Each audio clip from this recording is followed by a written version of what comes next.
تو یہ قرآن کی معجزہ ہونے کی دلیل ہے کہ قرآن جس بات کو کہہ دیتا ہے وہ پوری ہوتی ہے۔ قرآن نے 7 سال پہلے کہہ دیا تھا کہ ابو لہب مرے گا، ہلاک دوزخ میں جائے گا، یعنی قرآن نے 7 سال پہلے اعلان کر دیا کہ ابو لہب کو ایمان کی دولت نصیب نہیں ہوگی، دوزخ میں جائے گا۔ تو قرآن کی اس بات کو اللہ نے پورا کیا نہیں، 7 سال کے بعد وہ بے ایمان ہو کر ہی دنیا سے گیا، ایمان کی لاٹھی۔ بیوی کے بارے میں بھی قرآن نے جیسے اعلان کیا تھا وہ لکڑیاں اٹھانے والی، اس کے گلے میں رسی ہوگی مضبوط، تو بیوی کی موت بھی ویسی آئی کہ لکڑیوں کا گٹھا اٹھا کے لا رہی تھی اور وہ ٹھوکر کھائی اور وہ گٹھا بھی گرا اور وہ گلے میں جو رسی تھی وہی رسی اس کے لیے پھانسی کا پھندا بن گیا۔ جیسا اس کا انجام یہاں ہے ایسا ہی دوزخ میں ہوگا۔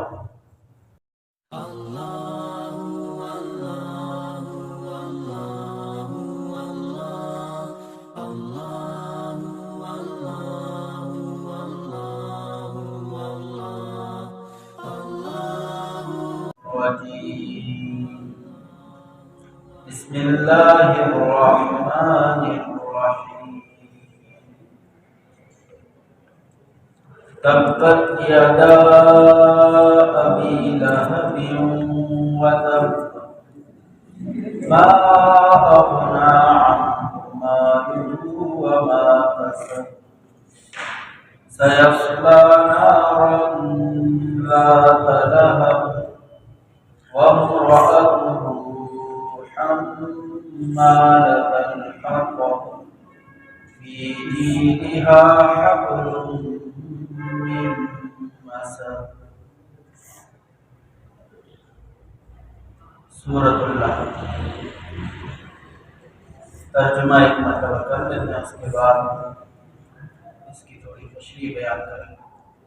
بسم اللہ الرحمن الرحیم، اللہ کے نام کی مدد سے شروع کرتا ہوں جو سب پر مہربان ہے، بہت مہربان ہے۔ تبت یدا، ٹوٹ جائیں دونوں ہاتھ، ابی لہب، ابو لہب کے، وتب، اور وہ خود بھی ہلاک ہو جائے۔ دوسرا ترجمہ اس کا یوں بھی ہے، تبت یدا ابی لہب، ٹوٹ گئے دونوں ہاتھ ابو لہب کے، وتب، اور وہ ہلاک ہو گیا۔ ما اغنی عنہ، کام نہ آیا اس کو، مالہ، اس کا مال، وما کسب، اور جو اس نے کمایا تھا، جو اس کی کمائی تھی وہ بھی اس کے کام نہ آئی۔ سیصلی نارا، جلد ہی وہ داخل ہوگا ایک آگ میں، ایسی آگ میں، ذات لہب، جو شعلہ مارنے والی ہوگی، بھڑکتی ہوئی ہوگی۔ وامرأتہ، اور اس کی بیوی بھی اس آگ میں جائے گی۔ حمالۃ الحطب، جو لکڑیاں اٹھانے والی تھی۔ فی جیدہا حبل من مسد، اس کی گردن میں ایک رسی ہے بٹی ہوئی، یعنی اس کی گردن میں ایک رسی ہوگی بٹی ہوئی، مضبوط کی ہوئی، مسد۔ تو یہ سورۃ اللہب مکے میں نازل ہوئی ہے۔ حضور صلی اللہ علیہ وسلم پر جب پہلی وحی نازل ہوئی، اس کے بعد کچھ عرصے تک وحی کا سلسلہ بند رہا، تقریباً 3 سال بتلائے جاتے ہیں کہ 3 سال وحی کا سلسلہ منقطع ہوا۔ اس دوران حضور صلی اللہ علیہ وسلم اللہ کی عبادت کرتے رہے اور آہستہ آہستہ اپنے ساتھیوں کو، اپنے مزید ساتھی تیار کرتے رہے، مسلمان بنانے کی کوشش کرتے رہے،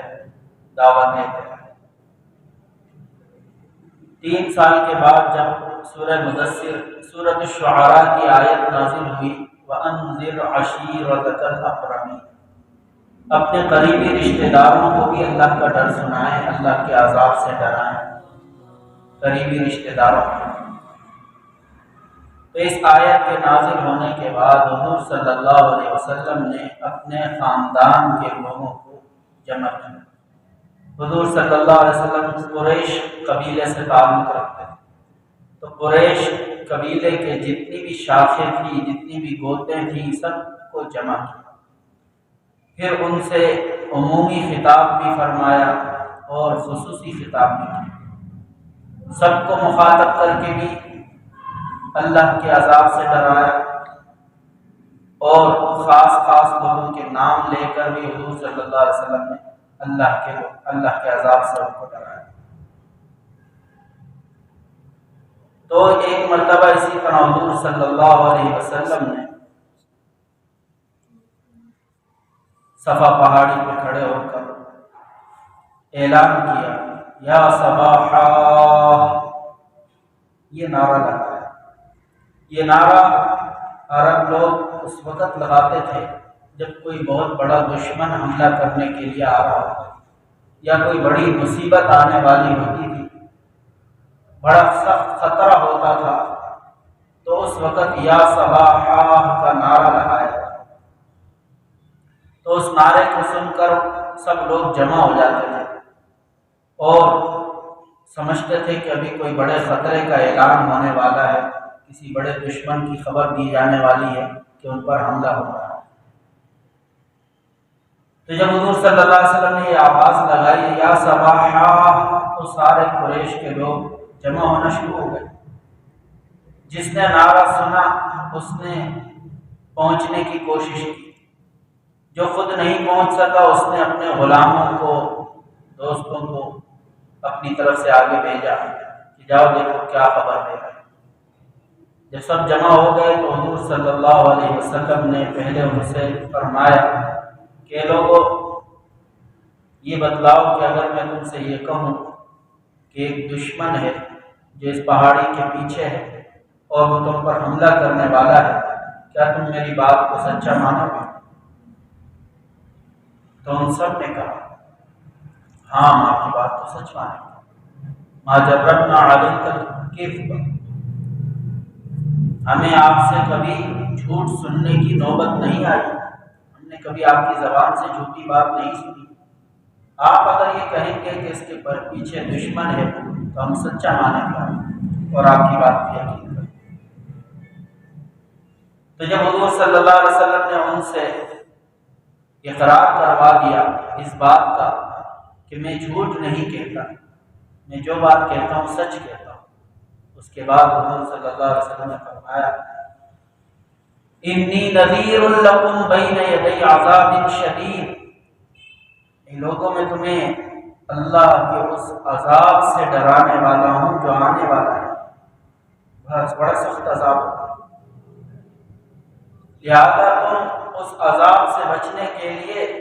ایک اللہ کو مان لو، ایک اللہ پر ایمان لے کر آئے اور یہ بتوں کی عبادت اور شرک چھوڑ دو۔ جب یہ دعوت دے دی حضور صلی اللہ علیہ وسلم نے، توحید کی دعوت دی، تو حضور صلی اللہ علیہ وسلم کے ایک چچا تھے ابو لہب، وہ بھی اس مجمع میں تھے، ان کے ہاتھ میں پتھر تھا، انہوں نے پتھر اٹھایا اور کہا تبًّا لک یا محمد، ہلاک ہو جائے تو اے محمد، لہٰذا جمعتنا، کیا اس بات کے لیے تو نے ہمیں اکٹھا کیا ہے، ہم سب کام چھوڑ کر ادھر آئے؟ توحید کی دعوت اتنی بھاری تھی ان پر، اور پھر اس نے وہ جو پتھر تھا وہ حضور صلی اللہ علیہ وسلم کی طرف پھینکا۔ تو اللہ تبارک و تعالی نے یہ سورت نازل فرمائی بات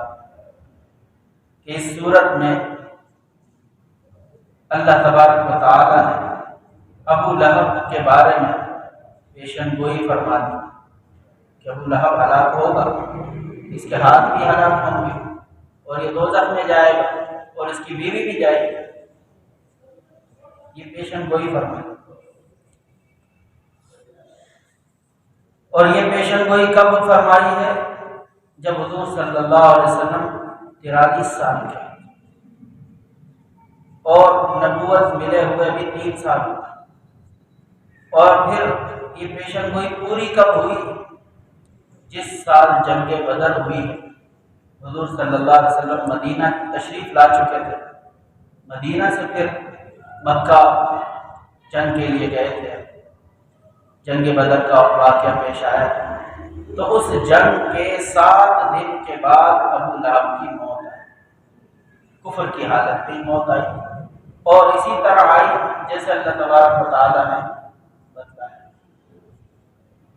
کہ وہ ہلاک ہوا، اس طرح ہلاک ہوا کہ نہ اس کو اس کا مال کام آیا، نہ اس کو اس کی اولاد کام آئی۔ تو حضور صلی اللہ علیہ وسلم کے چچا تھے، لیکن حق بات سے منہ موڑا، حق بات کے دشمن تھے، اور اللہ کے مقبول بندے کو یعنی نبی کو تکلیف دی انہوں نے۔ جب حضور صلی اللہ علیہ وسلم کو تکلیف ہوئی تو اللہ تبارک و تعالیٰ کو بھی جلال آیا۔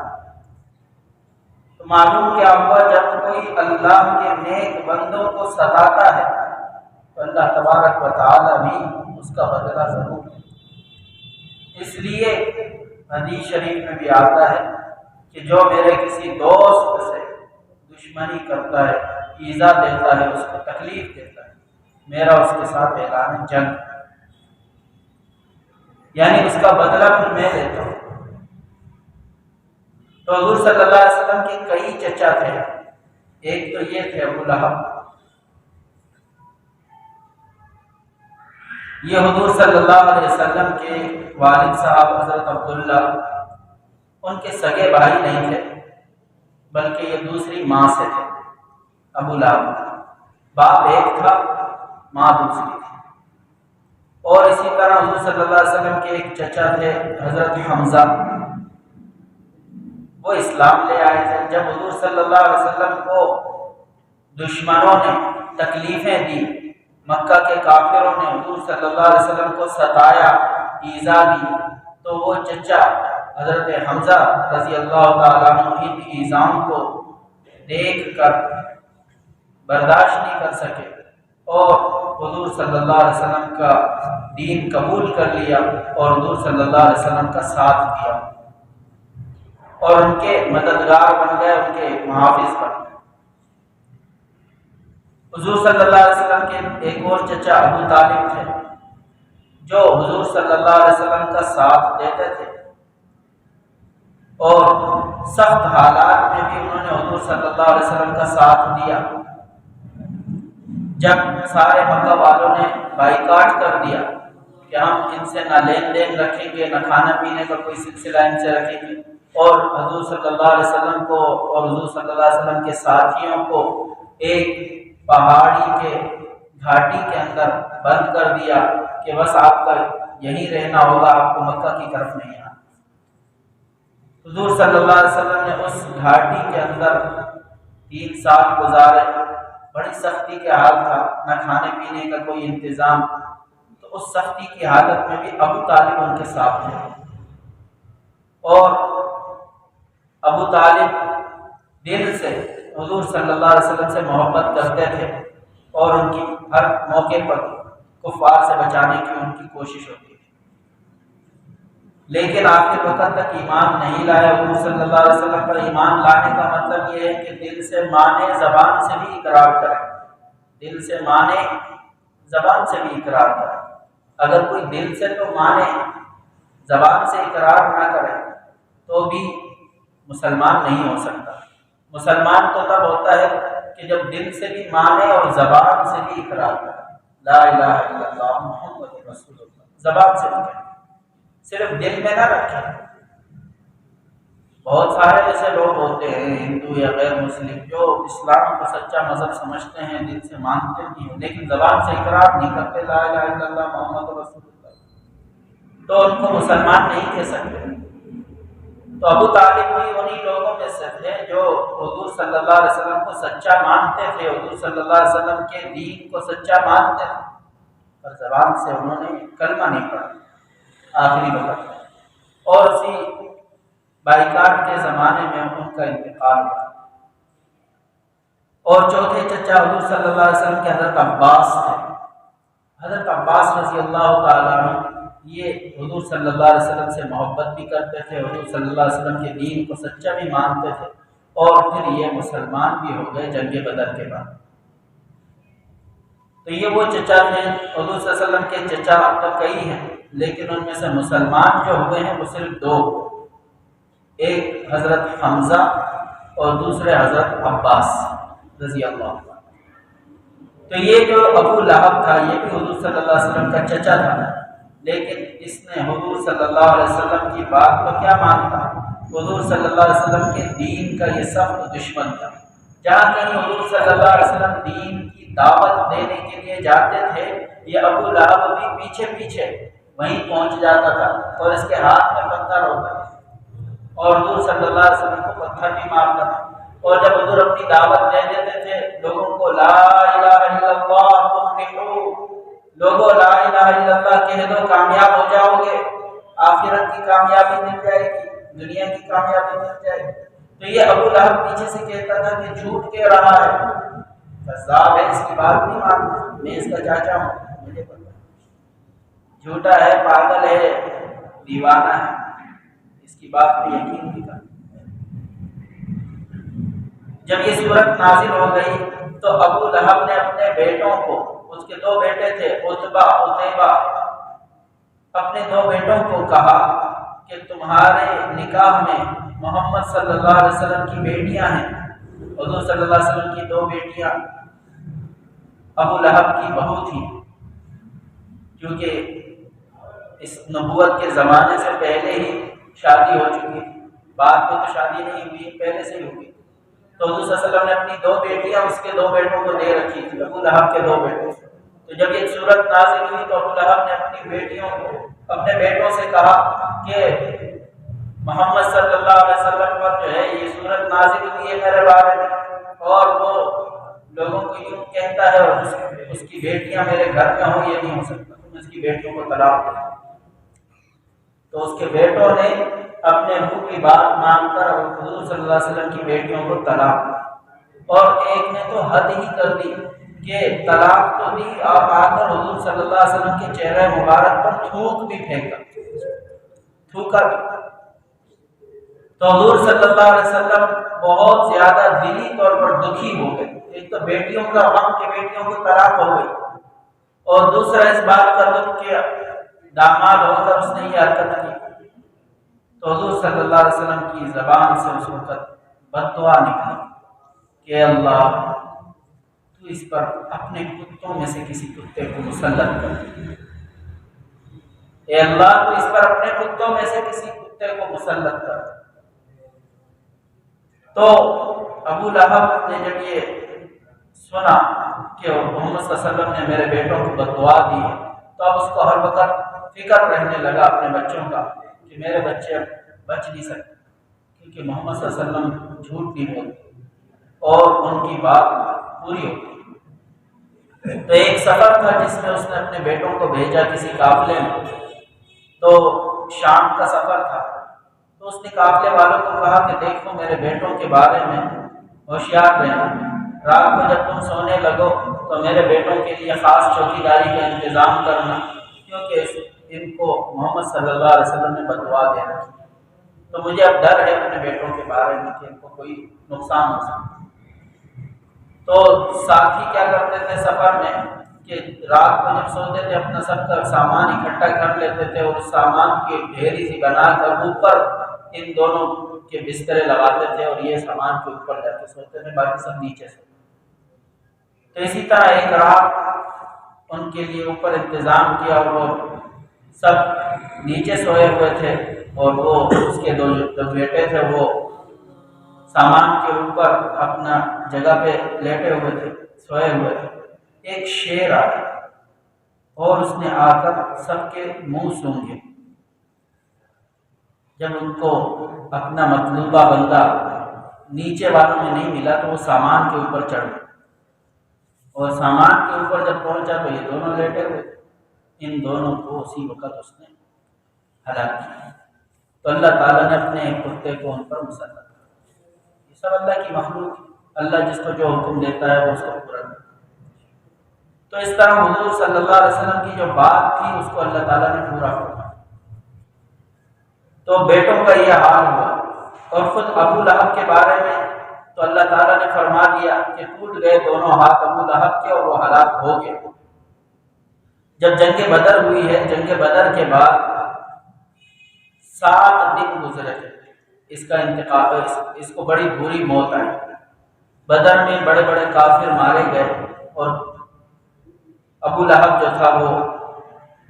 کعبہ شریف میں کی طرف گیا، تو اس کو کسی نے بتایا کہ دیکھو وہ ابو سفیان آ رہا ہے، جنگ کے میدان سے آیا ہے۔ ابو سفیان اس وقت کافر تھے، تو جیسے وہ قریب آئے تو ابو لہب نے ان سے پوچھا بھتیجے سناؤ، جنگ کی صورتحال بتاؤ، کچھ کیا ہوا؟ تو ابو سفیان نے کہا کہ کیا بتاؤں، یوں سمجھو کہ ہم لوگ تو ان کے سامنے ایسے تھے جیسے اپنے کندھے ان کو دے دیے کہ بس ہمیں مارو اور کاٹو، یعنی ہم تو اس طرح ان کے نرغے میں آ گئے اور اس طرح ان کے حملے میں آ گئے کہ ہم تو بچ ہی نہیں سک پا رہے تھے۔ اور میں نے تو ایسے گھوڑوں پر سفید رنگ کے کپڑے پہنے ہوئے لوگوں کو دیکھا جن کو میں نہیں جانتا کون تھے، ایسے لوگ بھی اس لڑائی میں تھے۔ تو قریب ہی خیمہ لگا ہوا تھا، اس خیمے میں حضرت عباس رضی اللہ تعالیٰ عنہ کی اہلیہ تھی اور ان کا ایک نوکر تھا غلام، وہ نوکر مسلمان ہو چکا تھا۔ اس نے پردہ ہٹایا اور پردے سے ہٹا کر اس نے کہا کہ ارے وہ تو اللہ کے دشمنوں، وہ تو فرشتے تھے جن کا تم بتا رہے ہو۔ ابو لہب نے جب یہ بات سنی تو اس کو اور زیادہ غصہ آیا، اس نے اس نوکر کو برا بھلا بھی کہا، غلام کو، اور اس کو گرایا اور اس کے اوپر چڑھ کر اس کو مارنے لگے۔ تو اتنے میں حضرت عباس کی جو اہلیہ تھی ام الفضل، وہ خیمے میں سے باہر نکلی اور ان کے ہاتھ میں ڈنڈا تھا، وہ اس کے سر پہ زور سے مارا، کہا کہ تو ایسے آدمی کے غلام کو مارتا ہے جو وہ اس وقت ہے نہیں، جا تو اپنا کام کر، تجھے اس سے کیا لینا دینا۔ تو پھر ابو لہب برا بھلا کہتے ہوئے وہاں سے چلے۔ کتنے 7 دن ہی گزرے تھے کہ ابو لہب کو اللہ تبارک و تعالیٰ نے ایک گلٹی اس کی جسم میں نکالی، طاعون کی گلٹی کہتے تھے اس کو، عدسہ۔ تو وہ گلٹی جب نکلتی تھی تو وہ کینسر ایک طرح کا ہوتا تھا، وہ پورے جسم میں پھیل جاتا اور پورے جسم میں جو ہے وہ گلٹیاں ہوتی تھیں، اور اس کی وجہ سے بندہ پھر بچتا نہیں تھا۔ تو وہ گلٹی نکلی تو اب عرب کے جو لوگ تھے وہ اس بیماری کو متعدی بیماری سمجھتے تھے کہ یہ بیماری جس کو لگ جائے تو اس سے دور ہی رہو، اس کو دور ہی رکھو، قریب بھی نہ جاؤ اس کے، ورنہ تمہیں بھی لگ جائے گی۔ تو ابو لہب کو جب یہ بیماری لگی طاعون کی، تو اسے اس کے بیٹوں نے، جو باقی بیٹے بچے ہوئے تھے، اور اس کی بیوی نے گھر سے نکال دیا، دور ایک کچرے کی جگہ تھی وہاں جا کے ڈال دیا، اور یہ بہت سخت تکلیف کے اندر مر گیا وہیں پر۔ اور پھر اس کی لاش 3 دن تک وہیں سڑتی رہی، کوئی قریب نہیں آیا۔ اور پھر اس کے بیٹوں کو جب لوگوں نے شرم دلائی کہ تمہارے باپ کی لاش پڑی ہوئی ہے اور تم اس کا کچھ کر نہیں رہے، تو اس کے بیٹوں نے پھر مزدوروں کو بلوایا اور مزدوری دے کر اپنے باپ کی لاش کو ان سے اٹھوایا۔ تو وہ دور ایک کھڈے میں لے جا کر اس کو کھڈے میں گرا دیا اور اس کے اوپر پتھر پھینک کر کھڈا بن کر دیا۔ تو یہ حال ہوا ابو لہب، کیونکہ اس نے اللہ کے نیک بندے کو ستایا، حضور صلی اللہ علیہ وسلم کو ایذا دی، تو اللہ تعالیٰ نے اس کا بدلہ لیا۔ اور اس کی بیوی جو تھی وہ بھی اسی کی طرح ذہنیت کی تھی، وہ بھی حضور صلی اللہ علیہ وسلم کے دین کی بھی دشمن تھی، اور حضور صلی اللہ علیہ وسلم کو بھی برا بھلا کہتی تھی، اور حضور صلی اللہ علیہ وسلم کے ساتھیوں کی بھی دشمن تھی، چغلیاں لگاتی پھرتی تھی کہ کسی طرح ان کو تکلیف ہوتی رہے، مصیبت میں پڑے، اور یہ تکلیف بھی دیتی تھی حضور صلی اللہ علیہ وسلم کو کہ حضور صلی اللہ علیہ وسلم کے لیے وہ جنگل میں جاتی تھی، وہاں سے کانٹے اور اس قسم کے لکڑیاں لے کر آتی تھی، اور حضور صلی اللہ علیہ وسلم جس راستے سے گزرتے تھے اس راستے میں وہ کانٹے ڈالا کرتی تھی تاکہ ان کے پاؤں میں کانٹے لگے اور ان کو تکلیف۔ تو حضور صلی اللہ علیہ وسلم کو تکلیف دینے میں میاں بیوی دونوں شامل۔ تو اللہ تعالیٰ نے جس طرح شوہر کا انجام بتایا تو اس کی بیوی کا انجام بتایا کہ اس کی بیوی بھی جو لکڑیاں اٹھاتی ہے اور اس کے گلے میں رسی ہوتی ہے تو وہ بھی دوزخ میں جائے گی، چونکہ جنگل سے لکڑیاں لاتی تھی، ان لکڑیوں کو رسی میں باندھ کر اور اس کو رسی کو اپنے گلے سر کے ساتھ ایسے لپیٹ لیتی تھی۔ تو ایک دفعہ اسی طرح جنگل سے لکڑیاں لا رہی تھی، ایک ٹھوکر لگی اس کو، اور وہ جو رسی اس نے گلے میں لکڑیوں کی باندھ رکھی تھی، لکڑیاں تو گٹھا تو دور گر گیا، وہ رسی اس کے گلے میں پھنس گئی اور وہیں گلا گھٹ کر یہ عورت مر گئی۔ تو اللہ تبارک و تعالیٰ نے جیسی صورت میں فرمایا تھا کہ اس کے گلے میں رسی ہو، مضبوط رسی، تو 7 سال کے بعد یہ پیشن گوئی پوری ہوئی۔ تو یہ قرآن کی معجزہ ہونے کی دلیل ہے کہ قرآن جس بات کو کہہ دیتا ہے وہ پوری ہوتی ہے۔ قرآن نے 7 سال پہلے کہہ دیا تھا کہ ابو لہب مرے گا، ہلاک دوزخ میں جائے گا، یعنی قرآن نے 7 سال پہلے اعلان کر دیا کہ ابو لہب کو ایمان کی دولت نصیب نہیں ہوگی، دوزخ میں جائے گا۔ تو قرآن کی اس بات کو اللہ نے پورا کیا، 7 سال کے بعد وہ بے ایمان ہو کر ہی دنیا سے گیا، ایمان کی لائی۔ بیوی کے بارے میں بھی قرآن نے جیسے اعلان کیا تھا وہ لکڑیاں اٹھانے والی، اس کے گلے میں رسی ہوگی مضبوط، تو بیوی کی موت بھی ویسی آئی کہ لکڑیوں کا گٹھا اٹھا کے لا رہی تھی اور وہ ٹھوکر کھائی اور وہ گٹھا بھی گرا اور وہ گلے میں جو رسی تھی وہی رسی اس کے لیے پھانسی کا پھندا بن گیا۔ جیسا اس کا انجام یہاں ہے ایسا ہی دوزخ میں ہوگا کہ دوزخ کے اندر یہ عورت لکڑیاں اٹھا کر دوزخ کے جو درخت ہوتے ہیں، زقوم، کانٹے دار درخت، ان کی لکڑیاں اٹھا کر جہاں ابو لہب ہوگا اس کے اوپر ڈالیں گے تاکہ اس کی آگ اور بھڑکے۔ تو جو لکڑیاں اٹھانے والی ہے دنیا میں بھی، دوزخ میں بھی اسی طرح لکڑیاں اٹھا کر اپنے شوہر پر ڈالیں، اس کو وہاں بھی اور زیادہ دوزخ کی سزا کے لیے سبب بنے گا۔ اور خود اس عورت کے گلے میں بھی دوزخ میں ایک لوہے کا پٹا ہوگا اس کے گلے کے اندر، مضبوط قسم کا، جس سے اس کو پھانسی جیسی لگے۔ تو اس صورت میں اللہ تبارک و تعالیٰ نے ہم لوگوں کو یہ سبق دیا ہے کہ اللہ کے نیک بندوں کو کبھی نہ ستاؤ، اللہ کے نیک بندوں کو کبھی نہ ستاؤ، کہ اللہ کے نیک بندوں کو ستانے والوں کا انجام برا ہوتا ہے۔ کبھی تو ایسے ہوتے ہیں کہ بے ایمان ہو کر دنیا سے چلے جاتے ہیں، اور کبھی ایسا ہوتا ہے کہ ان کی دنیا میں بھی اللہ تعالیٰ ان کو سزا دے رہے ہوتے ہیں اور آخرت میں بھی ان کے لیے سزا۔ تو یہ سورت کے بارے میں مختصر بات تھی، ایک مرتبہ ترجمہ کر دیتے ہیں دوبارہ۔ تبت یدا ابی لہب وتب، ٹوٹ گئے دونوں ہاتھ ابو لہب کے اور وہ ہلاک ہو گئے۔ ہاتھوں کا ذکر اس لیے فرمایا اللہ نے کہ یہ ہاتھوں سے پتھر اٹھا کر حضور کو مارتا تھا، تو اس لیے اللہ تعالیٰ نے ہاتھوں کا خاص ذکر فرمایا کہ اس کے یہ ہاتھ ظالم کے ٹوٹیں گے۔ دونوں ہاتھ ٹوٹ گئے ابو لہب کے اور وہ ہلاک ہو گئے۔ ما اغنى عنه ماله وما كسب، نہ اس کو اس کا مال کام آیا نہ اس کو اس کی کمائی کام آئی۔ کمائی کیا مطلب؟ یہ جو اولاد ہوتی ہے یہ انسان کی کمائی ہوتی ہے، تو اولاد بھی اس کو کام نہیں آئی موت کے وقت، کہ جب مرا تو بیٹوں نے کیا جنازہ پڑھنا تھا، کیا دفنانا تھا، بیٹوں نے بھی چھوڑ دیا، 3 دن سڑی ہوئی لاش کو پھر مزدوروں نے اٹھایا۔ سیصلی نارا، ان قریب وہ دوزخ میں داخل ہوگا، آگ میں داخل ہوگا، ذات لہب، جو شعلے مارنے والی ہوگی، وامرأتہ، اور اس کی بیوی بھی داخل ہوگی، حمالۃ الحطب، جو لکڑیاں اٹھانے والی ہے، فی جیدہا، اس کی گردن میں، حبل من مسد، ایک رسی ہوگی جو مضبوط ہوگی۔ صدق اللہ العظیم۔ اللہ تعالیٰ سے دعا ہے کہ اللہ تعالیٰ ہمیں قرآن پاک سے ہدایت حاصل کرنے کی توفیق عطا فرمائے اور ہمیں اللہ تعالیٰ اپنے نیک مقبول بندوں کے ساتھ محبت عطا فرمائے اور ان کی اتباع نصیب فرمائے۔ اللهم انس وحشتنا في قبورنا، اللهم اغفر لنا وارحمنا بالقرآن العظيم واجعله لنا إماما ونورا وهدى ورحمة، اللهم ذكرنا منه ما نسينا وعلمنا منه ما جهلنا وارزقنا تلاوته آناء الليل وآناء النهار واجعله لنا حجة يا رب العالمين، اللهم اجعل القرآن العظيم ربيع قلوبنا ونور صدورنا وجلاء همنا وذهاب حزننا برحمتك يا ارحم الراحمين۔